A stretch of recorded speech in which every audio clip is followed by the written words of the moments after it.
What's the meaning of CD burner?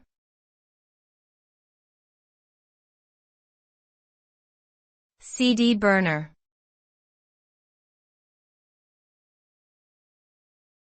CD burner.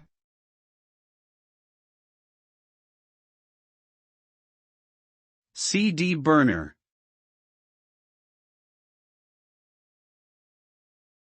CD burner.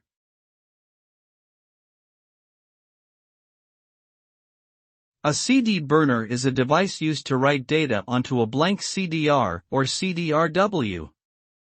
It works by using a laser to create tiny pits on the surface of the CD, which represent the data being written.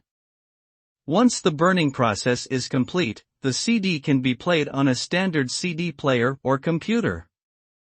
This technology has become increasingly obsolete as more people switch to digital media and streaming services.